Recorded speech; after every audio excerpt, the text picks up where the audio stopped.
Greetings, Internet! I'm David Chaburka. And I'm Gage Avery from iOn Uptown. Tuesday night, December 1st, the students, alumni, and friends of the Uptown Music Collective, as well as some members of the general public, attended a masterclass from New York-based band Consider the Source. The masterclass was the brainchild of UMC student and iOn reporter Kate Palmatier, who is a huge fan of the band. The 2-hour class took place in Jeremiah's listening room above the Bullfrog Brewery in downtown Williamsport. The 40-plus enthusiastic people in attendance were treated to performances of several Consider the Source songs. The band then discussed all aspects of their eclectic music that draws from styles as diverse as heavy metal and Turkish, Indian, and Balkan music. Throughout the class, each member of the band talked about their influences, their approach to writing and performing their parts, and how the band writes and practices together. It was definitely an awesome and highly informative time. If you're not familiar, make sure you check out Consider the Source. In the meantime, check out some of the highlights from the masterclass.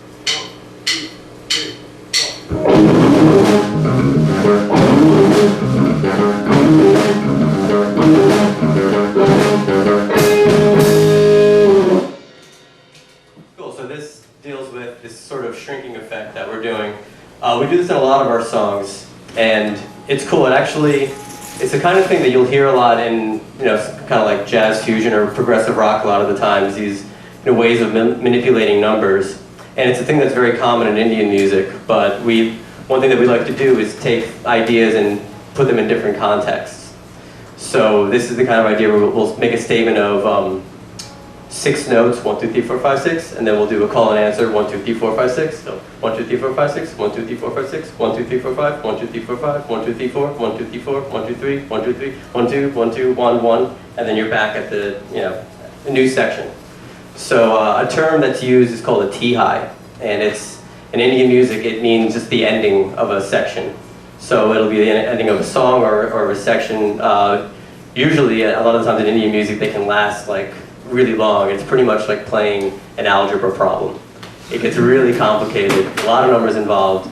The cool thing about it is, I'm by no means an Indian musician. I just have kind of studied it and took some lessons with an Indian percussionist and studied independently.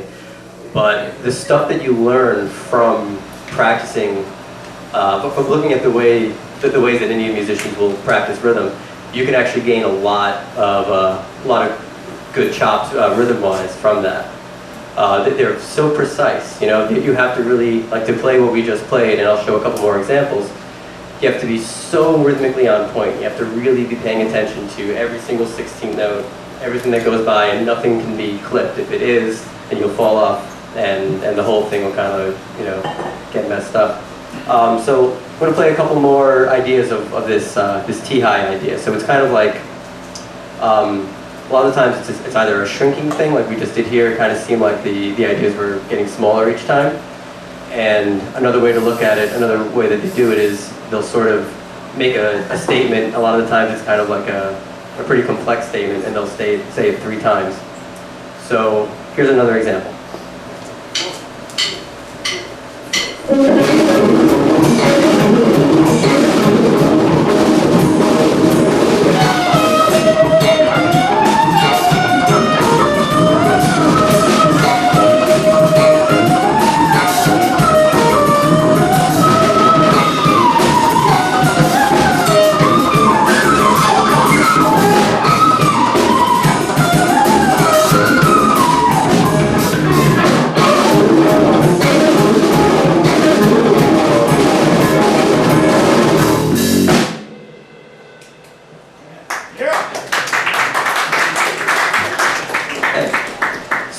Yeah, that's from a song that we have called T-High for the Straight Guy. I know it's a dated reference. I'm sure 90% of the people here don't get that. The entire song was based on this kind of idea. So it's, hold on a second.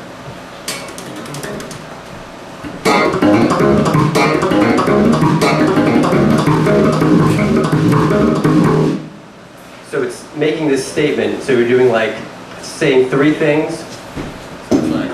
1, 2, 3, 4, 5, 6, 7, 3 times. 1, 2, 3. And then you have this latter part of it. And that happens 3 times as well. And so normally the whole thing, like if you were in like a traditional setting, this whole thing would be played sort of 3 times, and there would be a steady beat behind it, and it would arrive back on a downbeat, and it would be a really cool rhythmic, kind of tension release thing. We sort of take the idea and put it in a different kind of context, and one that is, more of like a, kind of East meets West sort of scenario. Was instead of playing one drum part in the beginning, I kind of tried to split what I'm doing and have my right hand match the bass part and my left hand match the guitar part. And it was definitely tricky for me, so I'm going to play it for you guys first, and then I'll talk about a little bit how I worked it up to being able to play them together. So first, John, could you demonstrate the bass part you play there?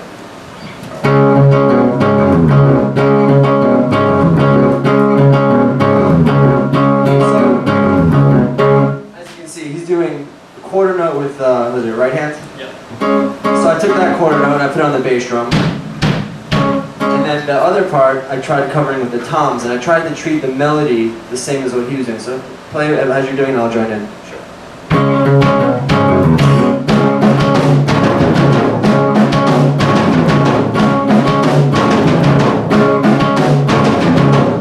So, like Gabe said, the drums aren't tuned to exact pitches, not like that.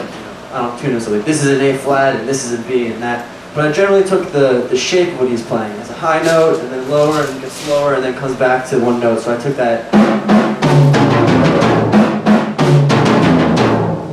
And it was kind of an idea that made me laugh at first. I was like, what if I tried to do this and this together? And then because I thought of it, I was like, now I have to figure that out. There's no way I can go to sleep tonight and not work on this. So the guitar part that Gabe's doing, can you demonstrate that?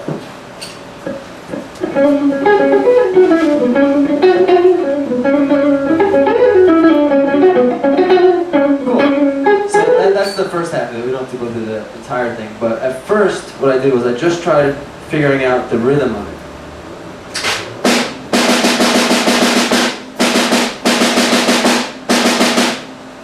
As you noticed, Gabe does a lot of little trill embellishments.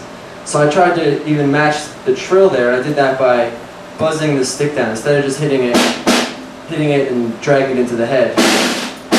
So you got a longer sound. So now when we play that together, let's try again. 1, 2, 3, 4.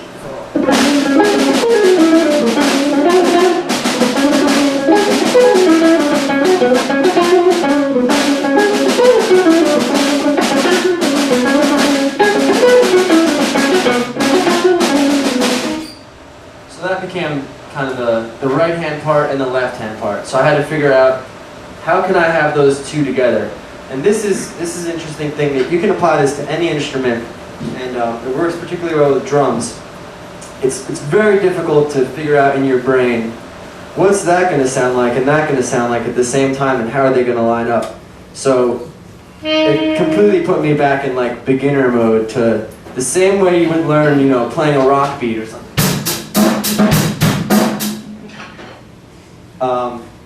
A lot of people will hear something like that and try and figure it out and just go for it, but you really have to take everything with learning anything with music completely super slow. Probably like half the speed you think you can do it at. Just slow it down completely to the point where you can figure out one note at a time and really make sure that every note is in the right spot, and don't go to the third note until you figure out the second note, and don't mess around with the fifth and sixth note until you figure out the third and fourth. So what I did was, and I highly recommend, even if you don't know how to write music, you come up with your own system and just see how the parts line up. So I figured out that the first note on the right hand starts with that kind of pattern. So I have first note here and the first note here, both started together. So before I even got to anything else, I figured out, okay, I have the right hand and the left hand hitting together there. Then I had to figure out what's going to come next. Is it going to be the right hand or the left hand? And I wish I had a chalkboard here so I could show you, but it's really hard to put it in your brain. It's like kind of those moments where you're adding a bunch of numbers together and you just wish you had a pen and paper because you keep having to start over and figure it out again. It's just a nice way to keep track of things. So I would just write down the notes of the right-hand pattern and the notes of the left-hand pattern and see one at a time where they line up. And little by little, I was able to kind of mash those two parts together. So those are the first 3 notes there. And then the left hand is. So I want to figure out how those two are going to line up, and I'll just show you the beginning of it. And it really is complete baby steps. It doesn't sound and seem like you're getting that much done, but it's really the way you have to do it. This applies to playing any 2 rhythms at the same time. There's parts where John will do stuff on the bass, where his left hand is playing one rhythm and his right hand is playing the other, or figuring out soloing. It's the same exact way. I've seen these guys practice it all the time. You can't just be doing something with one hand and say, all right, now this hand's going to do something completely different. I can bring in a traditional tune and I'll play it like 100% like how a clarinet player from Bulgaria would play it. I'll play that exactly on guitar.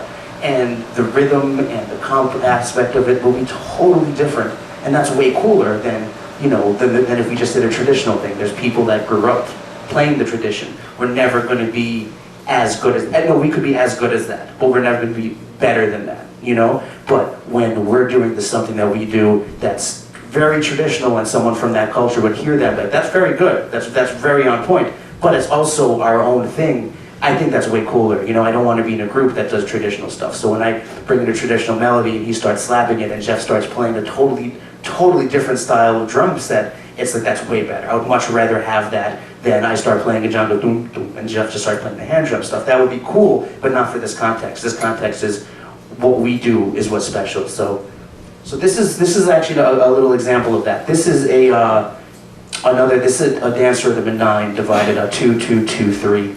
And so I'm going to play it like the way I'm going to play the melody, besides the fact just with distortion and stuff, is going to be very authentic. The trills are going to be authentic, and it's going to be, but the context will basically sound just like us. So here we go.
So you just 1, 2, 3, 4, 5, 6, 7 9. 1, 2, 3, 4, 5, 6, 7 9. So that was that, and then but the way we did it was basically, I've never heard anyone besides us do that sort of thing. So you know, that's how we, again, just how we all come together is the result.